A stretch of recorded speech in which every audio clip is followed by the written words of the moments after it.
Hello friends, हमारे YouTube channel exam मंत्रा में आप सभी का हार्दिक स्वागत है। मैं आपके साथ सरिता। आप सब कैसे हो? उम्मीद करती हूँ सभी साथी बहुत अच्छे हैं। अगर आप एग्जाम मंत्रा यूट्यूब चैनल पर पहली बार विजिट करें तो इस चैनल को आप सब्सक्राइब जरूर कर लें। इस वीडियो को आप शुरू से लेकर अंत तक जरूर देखना, कहीं से भी मिस मत करना। सारे क्वेश्चन बहुत ही इंपॉर्टेंट क्वेश्चन हैं और इस वीडियो को आप ज़्यादा से ज़्यादा शेयर करना ताकि अपने सभी साथियों को इस वीडियो का फायदा मिल सके। तो दोस्तों, आज का अपना टॉपिक रहेगा भक्ति आंदोलन। तो भक्ति आंदोलन के बहुत ही मोस्ट इम्पोर्टेंट क्वेश्चन है। तो आज के वीडियो को अपन शुरू करते हैं। आज का अपना पहला क्वेश्चन है, किस संत ने ईश्वर को अपने पास अनुभव करने के लिए नृत्य एवं गीतों को माध्यम बनाया? किस संत ने ईश्वर को अपने पास अनुभव करने के लिए नृत्य एवं गीतों को माध्यम बनाया? शंकर देव, चंडीदास, ज्ञान देव, चैतन्य महाप्रभु।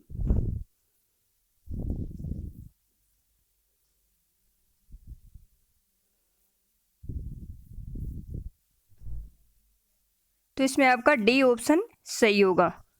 कौन थे वो? चैतन्य महाप्रभु। दोस्तों, चैतन्य महाप्रभु का जन्म 18 फरवरी 1486 को हुआ था। बंगाल के नवद्वीप यानी नादिया में हुआ था। ये गौड़ीय संप्रदाय से संबंधित थे और इनके अन्य नाम भी हैं। इन्हें गोहरी, श्री गौरांग आदि नामों से भी बोला जाता है। 15वीं शताब्दी के वैदिक आध्यात्मिक नेता थे। वैष्णव धर्म के भक्ति योग के परम भक्त थे। कौन? चैतन्य महाप्रभु। अगला क्वेश्चन है, अद्वैतवाद के सिद्धांत के प्रतिपादक कौन थे? रामानुज, शंकराचार्य, मध्वाचार्य, विवेकानंद। अद्वैतवाद के सिद्धांत के प्रतिपादक कौन थे?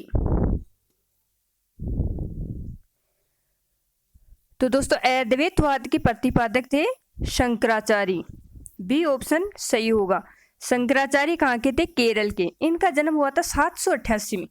कब हुआ था? 788 में केरल के कालड़ी ग्राम में इनका जन्म हुआ था। 9वीं शताब्दी के लोकप्रिय कवि माने जाते हैं।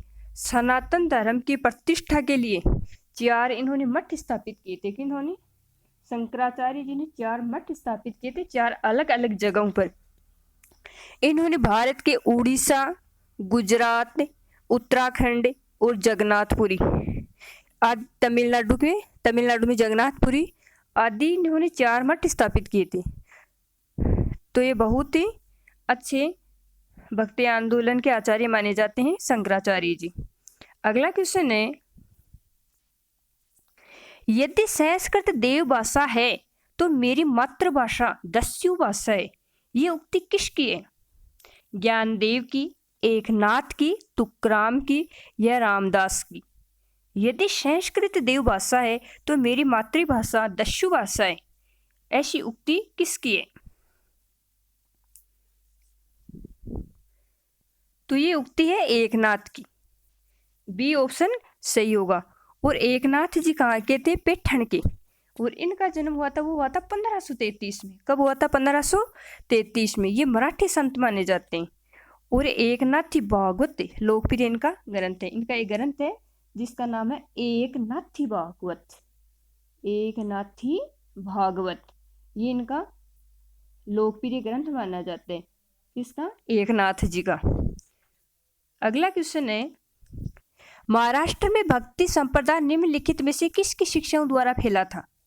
महाराष्ट्र में भक्ति संप्रदाय किसकी शिक्षाओं द्वारा फैला था? संत तुकाराम, संत ज्ञानेश्वर, समर्थ गुरु रामदास, चैतन्य महाप्रभु।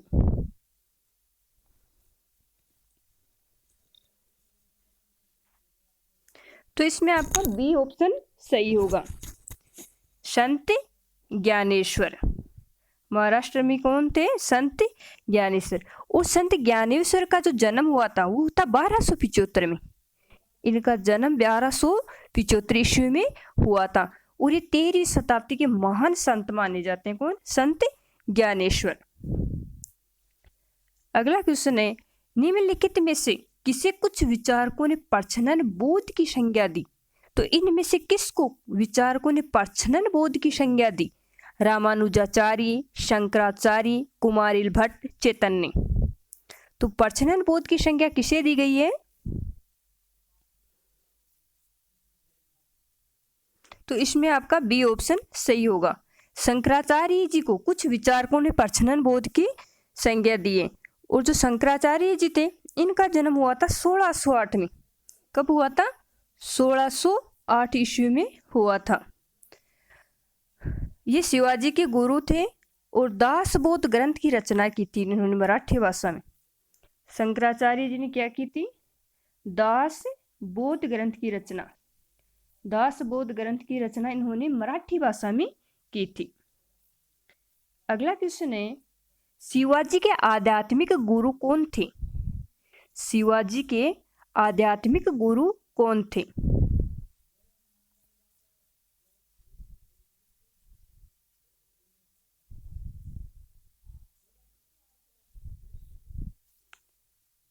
तो दोस्तों शिवाजी के जो आध्यात्मिक गुरु थे वो थे रामदास। कौन थे? आध्यात्मिक गुरु थे रामदास। अगला क्वेश्चन है, कबीर के गुरु कौन थे? रामानुज, रामानंद, वल्लभाचारी, नामदेव। तो कबीर के गुरु कौन थे?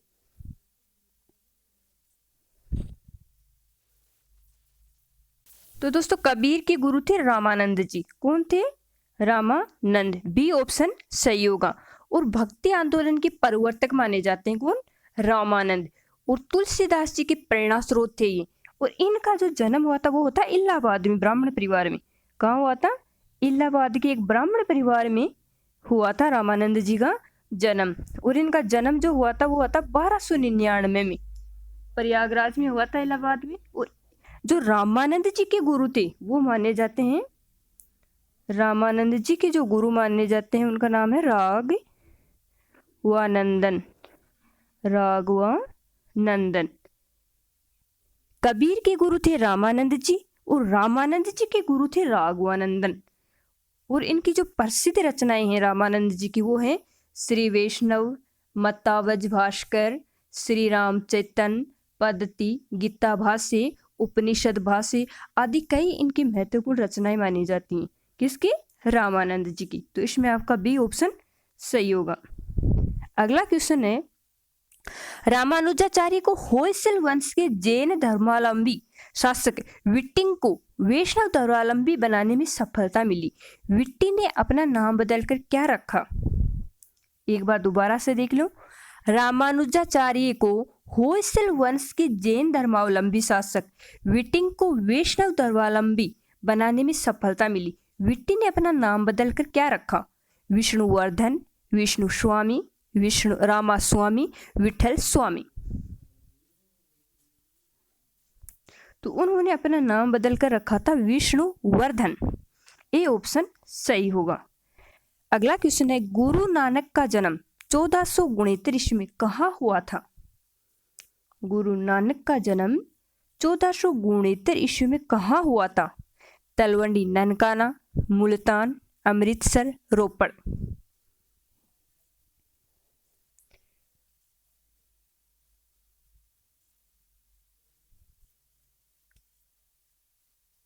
तो इनका जन्म 1469 में कहाँ हुआ था? तलवंडी ननकाना, जो वर्तमान में कहाँ है? पाकिस्तान के लाहौर जिले में। इनकी जो मुख्य रचनाएं मानी जाती हैं वो मानी जाती है निर्भेर, अकाल मूर्ति, सेब गुरु प्रसादी आदि गुरु नानक जी की प्रमुख रचनाएं मानी जाती हैं। अगला क्वेश्चन है, संत कबीर का जन्म हुआ था दिल्ली, वाराणसी, मथुरा, हैदराबाद। तो संत कबीर का जन्म कहाँ हुआ था?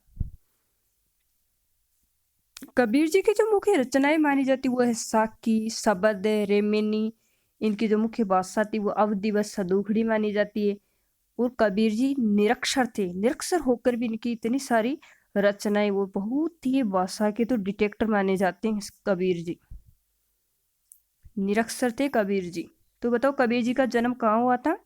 तो कबीर जी का जो जन्म हुआ था वो हुआ था 1398 में। कब हुआ था? 1398 में, मगहर, वाराणसी में। अगला क्वेश्चन है, भक्ति आंदोलन के दौरान असम में किसने इस आंदोलन का प्रतिनिधित्व किया? तो असम्य आंदोलन का यानी भक्ति आंदोलन का असम्य प्रतिनिधित्व किसने किया? शंकरदेव ने, तुकाराम ने, नरसिंह मेहता ने, इनमें से कोई नहीं। तो असम से कौन थे?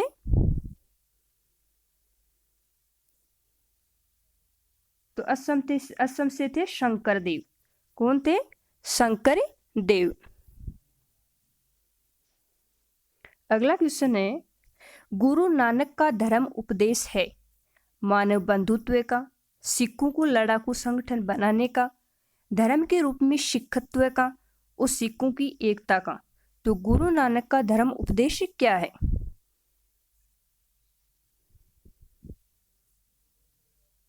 तो गुरु नानक का जो धर्म उपदेश था वो था मानव बंधुत्व का। ए ऑप्शन सही होगा, मानव बंधुत्व।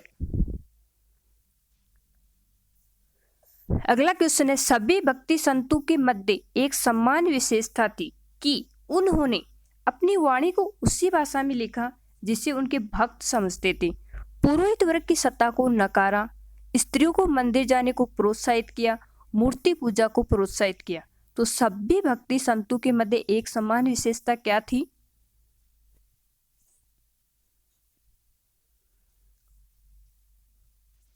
तो इसमें आपका ए ऑप्शन सही होगा, अपनी वाणी को उसी भाषा में लिखा जिसे उनके भक्त समझते थे।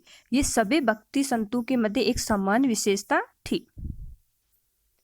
अगला क्वेश्चन है, भक्ति आंदोलन का प्रारंभ किया गया अलवार नयनार संतों द्वारा, सूफी संतों द्वारा, सूरदास द्वारा, तुलसीदास द्वारा। तो भक्ति संतों का आरंभ किसके द्वारा किया गया था?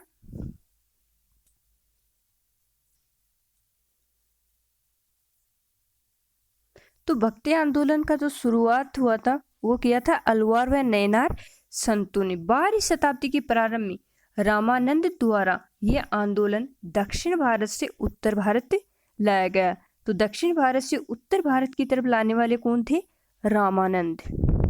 12वीं शताब्दी में ये लेके आए थे। और प्रमुख जो भक्ति संतों के नाम माने जाते हैं वो है नामदेव, तुकाराम, जयदेव आदि। इन्होंने भी भक्ति आंदोलन में अपनी अहम भूमिका निभाई। अगला क्वेश्चन है, रामानुज के अनुयायियों को कहा जाता है, रामानुज के अनुयायियों को क्या कहा जाता है? शैव, वैष्णव, अद्वैतवाद, अवधूत। तो बताओ रामानुज के अनुयायियों को क्या कहा जाता है?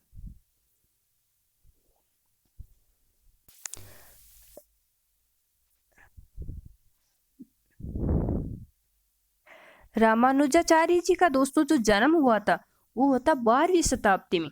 कब हुआ था? 12वीं शताब्दी में। और ये विशिष्ट अद्वैतवाद व श्री संप्रदाय के प्रवर्तक थे। इन्होंने क्रियाकलापों का प्रमुख केंद्र कांची और श्रीरंगपट्टनम को चुना था। और इनका जो जन्म माना जाता है वो माना जाता है 1017 ईस्वी में। कब हुआ था? 1017 ईस्वी में। तो बताओ रामानुज के अनुयायियों को क्या कहा जाता है? वैष्णव। बी ऑप्शन सही होगा। अगला क्वेश्चन है, आदि शंकर जो बाद में शंकराचार्य बने उनका जन्म हुआ। शंकराचार्य जी का जन्म कहाँ हुआ था? केरल में। कहाँ हुआ था? केरल में। और इनका जो जन्म हुआ था वो हुआ था 788 में। 788 में केरल में। केरल में इनका जन्म हुआ था। अद्वैतवाद दर्शन की स्थापना की थी इन्होंने और प्रच्छन्न बोध कहलाए थे। कुछ विचारकों ने शंकराचार्य जी को क्या कहा था? प्रच्छन्न बोध। इनकी एक प्रसिद्ध पुस्तक है, उसका नाम मैं बता देती हूँ आपको, ब्रह्मपुत्र भाष्य। ये भाष्य ये इनकी प्रमुख रचना है। ब्रह्मपुत्र भाष्य ये इनकी प्रमुख रचना मानी जाती है। किसकी? शंकराचार्य जी की।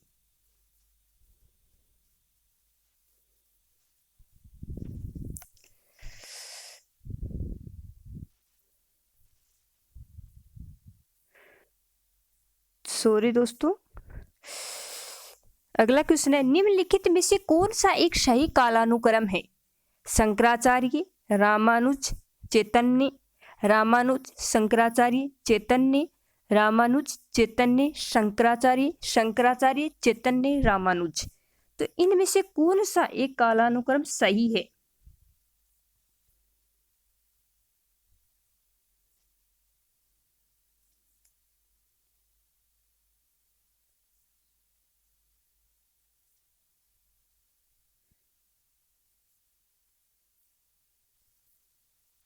तो इसमें आपका ए ऑप्शन सही होगा, शंकराचार्य, रामानुज और चैतन्य।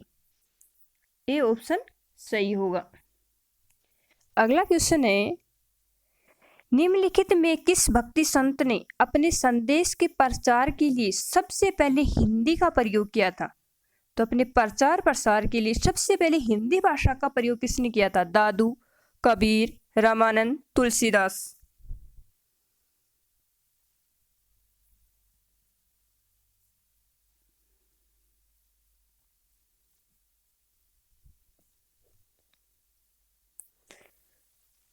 तो दोस्तों हिंदी भाषा का प्रयोग करने वाले थे रामानंद।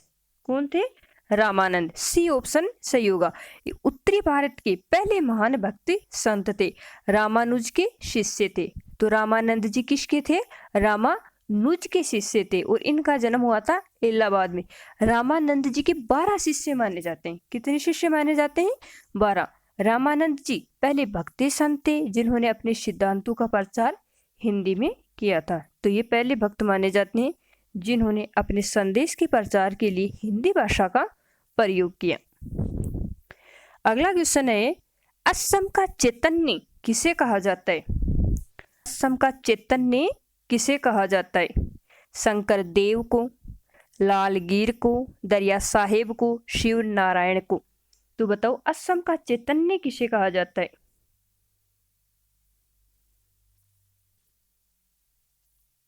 तो दोस्तों असम का जो चैतन्य कहा जाता है वो कहा जाता है शंकर देव को। किसको कहा जाता है? शंकर देव को। ए ऑप्शन आपका सही होगा।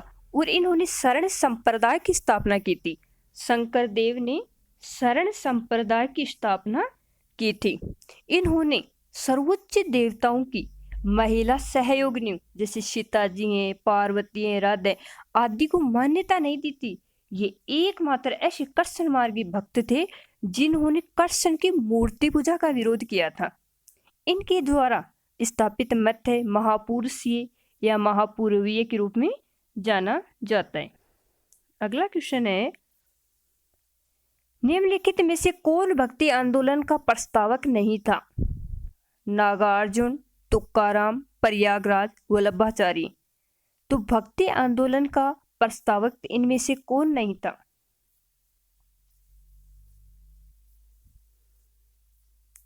तो दोस्तों नागार्जुन का भक्ति आंदोलन से कोई लेना देना नहीं है। ए ऑप्शन सही होगा, नागार्जुन।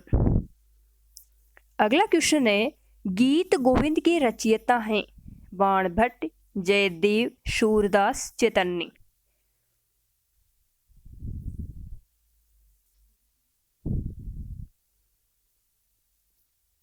गीत गोविंद के रचयिता, तो गीत गोविंद के जो रचयिता हैं वो हैं जयदेव। बी ऑप्शन सही होगा। अगला क्वेश्चन है, अद्वैतवाद के सिद्धांत के प्रतिपादक कौन थे? रामानुज, शंकराचार्य, माधवाचार्य, विवेकानंद। अद्वैतवाद के सिद्धांत के प्रतिपादक कौन थे?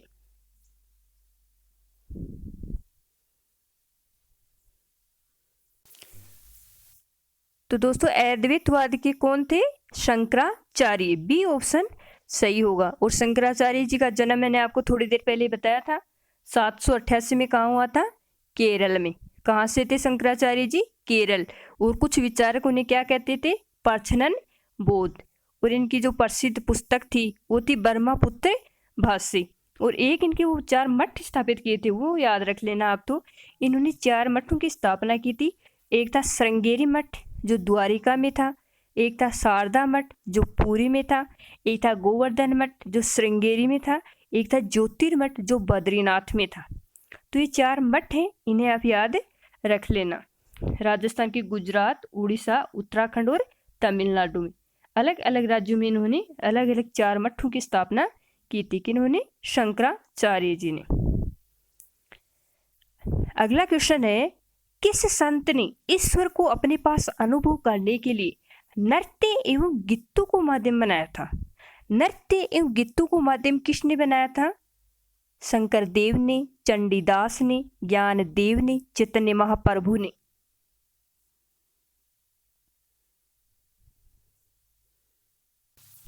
तो दोस्तों इसमें होगा डी ऑप्शन सही। चैतन्य महाप्रभु ने भक्ति के लिए गीत एवं कीर्तन को माध्यम बनाया था। और चैतन्य महाप्रभु जी का जो जन्म हुआ था वो मैंने पहले अभी बताया आपको थोड़ी देर पहले कि इनका जन्म 1485 में नादिया बंगाल में हुआ था। इनका जो वास्तविक नाम माना जाता है वो विश्वम्भर माना जाता है। क्या माना जाता है?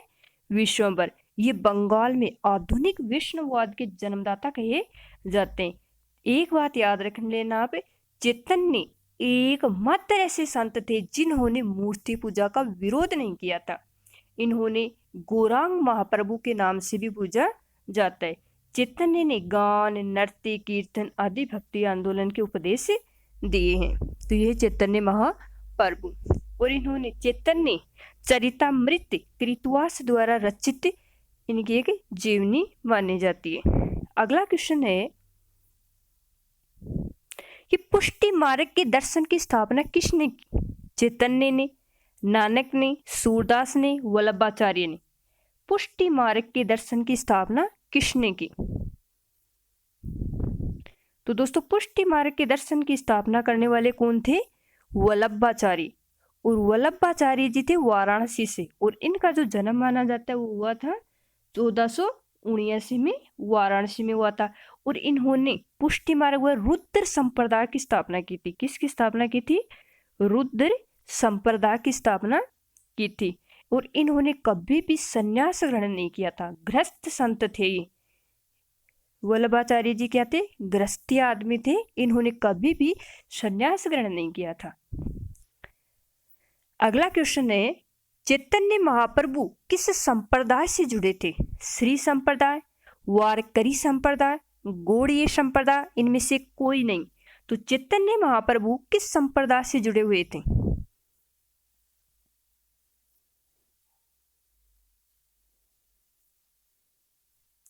तो दोस्तों गौरांग महाप्रभु के नाम से जाने वाले चैतन्य महाप्रभु ने गौड़ीय संप्रदाय की स्थापना की थी। और ये कहाँ से थे? महाराष्ट्र में की थी इन्होंने। और इनका जो जन्म हुआ था वो था बंगाल में 1485 में। आधुनिक वैष्णववाद के जन्मदाता माने जाते हैं। अगला क्वेश्चन है, महाराष्ट्र में भक्ति संप्रदाय निम्नलिखित में से किसकी शिक्षाओं द्वारा फैला था?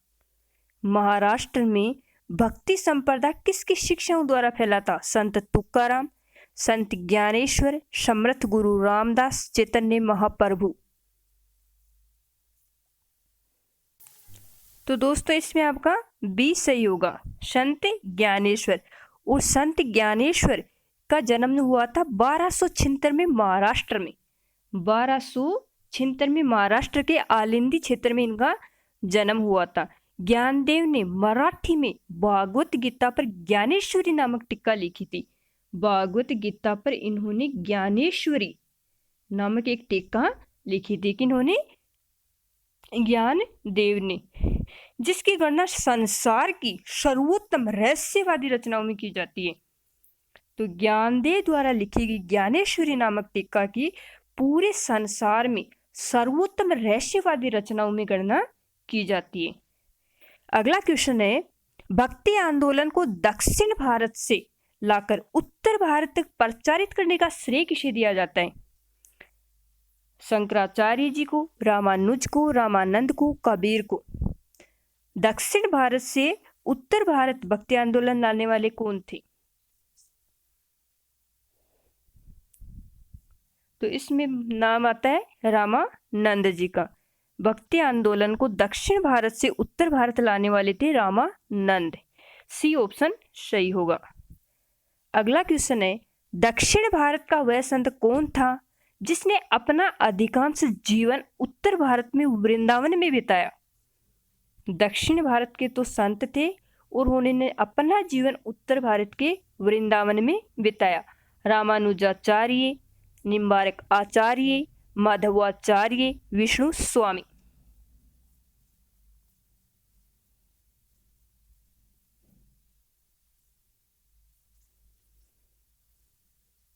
तो दोस्तों वो माने जाते हैं कौन? निम्बार्काचार्य। बी ऑप्शन आपका इसमें सही होगा। निम्बार्काचार्य जी का जो जन्म हुआ था वो 12वीं सदी के पूर्वार्ध में माना जाता है और ये तेलंग ब्राह्मण थे। क्या थे? ब्राह्मण। इन्होंने वैष्णव धर्म के सनकानिक यानी सनक संप्रदाय के आचार्य माने जाते हैं और हंस संप्रदाय के आचार्य निम्बारक द्वारा स्थापित ये वैष्णव दर्शन निम्बारक मत के नाम से भी जाना जाता है। इन्होंने भेदाभेद दर्शन का परिवर्तन किया था। निम्बार्काचार्य ने किसका परिवर्तन किया था? द्वैताद्वैत या भेदाभेद दर्शन का। अगला क्वेश्चन है, भक्ति आंदोलन के प्रारंभिक प्रतिपादक कौन थे? भक्ति आंदोलन के प्रारंभिक प्रतिपादक रामानुज आचार्य, ज्ञानदेव वल्लभ आचार्य, निम्बारक आचार्य।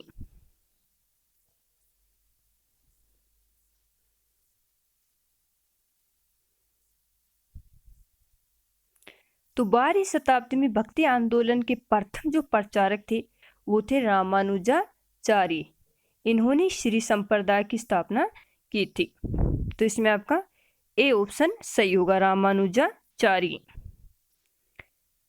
अगला क्वेश्चन है, ब्रह्मा सत्य है और जगत मिथ्या है, ये उक्ति किसकी है? ब्रह्मा सत्य है, जगत मिथ्या है। शंकराचार्य, रामानुजाचार्य, वल्लभाचार्य, चैतन्य।